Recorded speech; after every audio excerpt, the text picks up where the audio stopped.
Exercício 1. O João de Barro voa de seu ninho até um lago, que fica a 100 metros de distância, a fim de conseguir barro para finalizar sua casa. Supondo que o pássaro manteve uma velocidade constante em todo o trajeto de 36 km por hora e que, na volta ao ninho, enfrentou um vento contrário de 2 metros por segundo, determine o tempo total que foi gasto para que o pequeno animal fizesse o trajeto completo. Determine o tempo gasto pelo João de Barro para conseguir o barro. Bom, o João de Barro fez o seguinte, lá no exercício 1. Ele estava aqui na casinha dele. Aí ele foi daqui, do ponto A da casinha dele, ele foi até um lago. Então ele foi até aqui, o ponto B.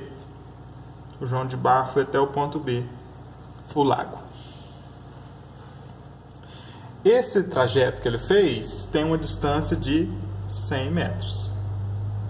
Uma distância de 100 metros. Ele percorreu uma distância de 100 metros. Na ida, o João de Barro manteve uma velocidade de 36 km por hora.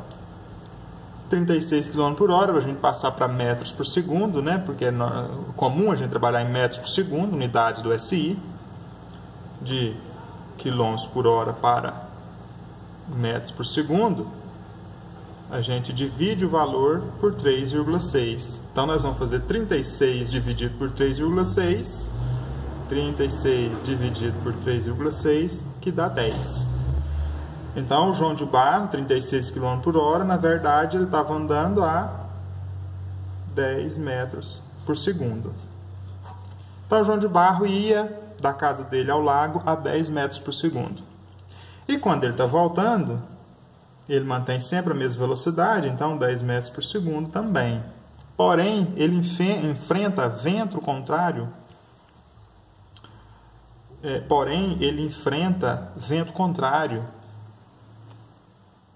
De 2 metros por segundo. Então, a resultante do vetor velocidade dele, na volta, não é 10 metros por segundo. É os 10 metros por segundo que ele está se esforçando para manter, menos o que o vento está tomando dele de velocidade, que é 2 metros por segundo. Então, vai ser 10 menos 2, que é 8 metros por segundo. Essa é a velocidade na volta. Na ida, não. Na ida, ele foi sem interferência externa nenhuma, 10 metros por segundo. Na volta, 8 metros por segundo. Quanto tempo ele gastou? Há duas trajetórias que ele fez, e há 2 movimentos, o de ida e o de volta. Para a ida, o que nós temos? A velocidade é 10 metros por segundo, o deslocamento é 100 metros, e o tempo nós vamos descobrir. Para a volta, o que nós temos? A velocidade é 8 metros por segundo, o deslocamento ainda é 100 metros, e o tempo nós vamos descobrir. O que nós sabemos? Que velocidade é deslocamento dividido pela variação de tempo. Ou seja, velocidade vezes o tempo é igual a deslocamento. Então, o tempo, a variação de tempo, é deslocamento dividido por velocidade. O tempo vai ser deslocamento, 100 metros, dividido por velocidade, 10 metros por segundo. O tempo gasto pelo João de Barro foi de 100 dividido por 10, 10 segundos. O João de Barro gastou isso aqui, 10 segundos para ir. E para voltar? O tempo gasto é deslocamento dividido pela velocidade. O tempo gasto pelo João de Barro vai ser o deslocamento de 100 metros dividido pela velocidade, que é 8 metros por segundo. 100 dividido por 8, que dá 12,5 segundos. O tempo gasto para ele voltar. Para ele fazer a trajetória completa, ida e volta, ele gastou 10 segundos para ir, 12,5 segundos para voltar. No total, o João de Barro gastou 22,5 segundos para realizar sua trajetória. Exercício 2. Um nadador percorrerá a diagonal AD do quadrado. Então, o nadador fará este movimento aqui da diagonal AD do quadrado, ABCD. Em razão da composição de seu movimento com o movimento da correnteza, e para isso ele deve manter uma velocidade constante de 3 metros por segundo no sentido AB. Então, a velocidade que ele vai manter aqui, ó, é 3 metros por segundo. Essa é a velocidade que ele vai manter aqui, 3 metros por segundo. E a velocidade que ele vai manter neste sentido aqui é a velocidade da correnteza, 4 metros por segundo.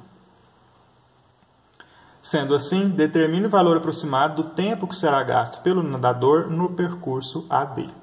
Nós temos duas composições vetoriais, uma para a velocidade e uma para a distância. Primeira coisa, para a velocidade, há um componente perpendicular às margens do rio aqui, que é de 3 metros de velocidade, e há um componente longitudinal às margens do rio, paralelo às margens do rio aqui, que é de 4 metros. Então, como que eu acho esse componente aqui de velocidade? Se ele desenvolve uma velocidade de 3 metros num sentido e 4 metros num sentido a 90 graus, nós usamos o Teorema de Pitágoras. Afinal de contas, se nós analisarmos essa velocidade aqui, ó, nós vamos ter assim, ó, 3 metros por segundo neste sentido, nesta direção, e na direção perpendicular nós temos 4 metros por segundo.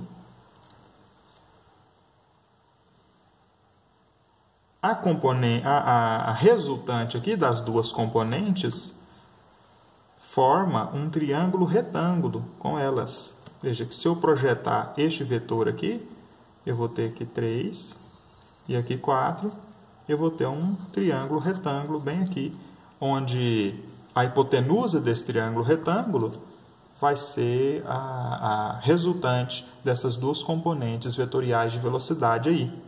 Fazendo o Teorema de Pitágoras, analisando esse aqui como triângulo pitagórico clássico, nós vamos encontrar o valor de x aí.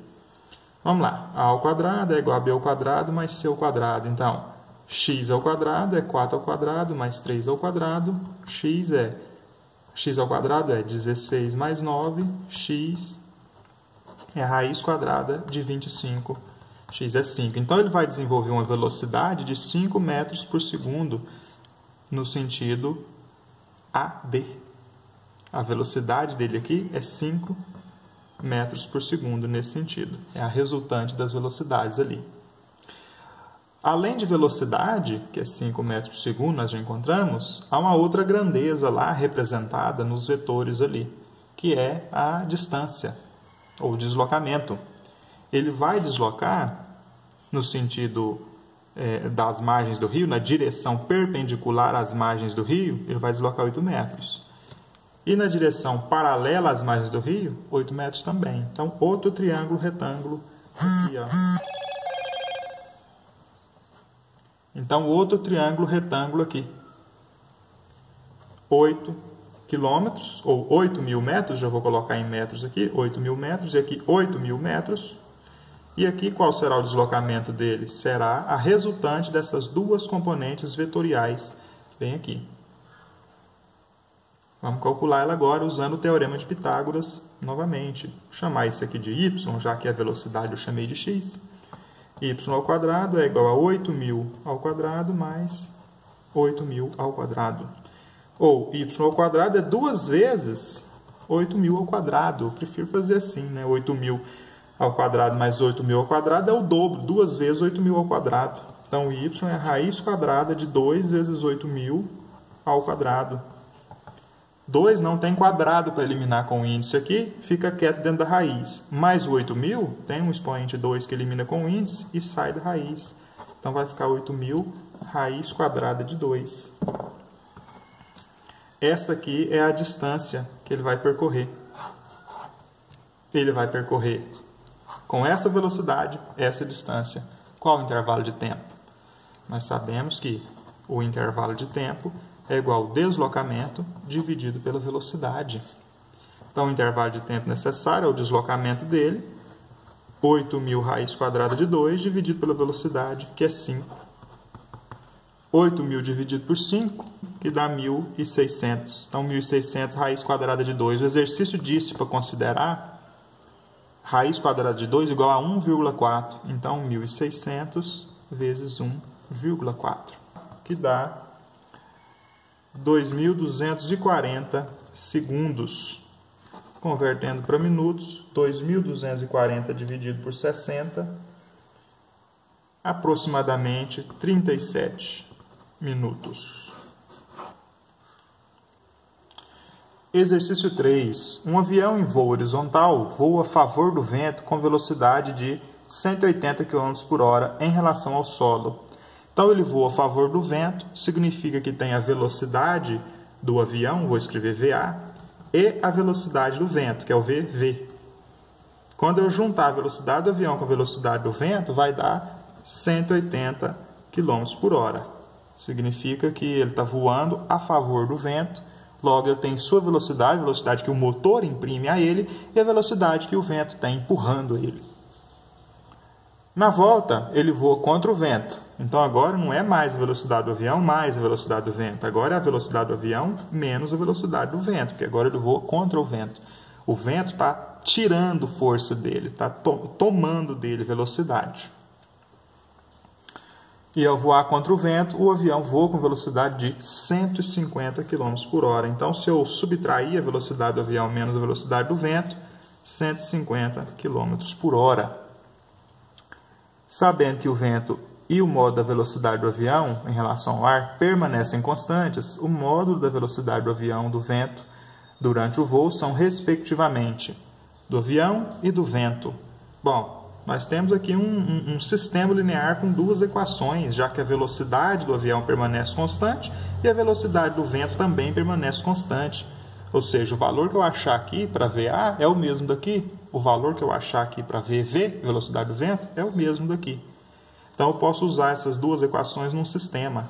Se eu somar as duas, veja o que acontece. VA com VA dá 2VA, duas vezes a velocidade do avião.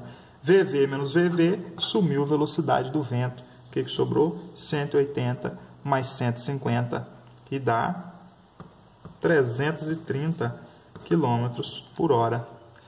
Significa que a velocidade do avião é 330 dividido por 2, 165 km por hora. Bom, agora eu já sei uma das incógnitas. Basta eu substituir ela numa das equações e eu acho a outra.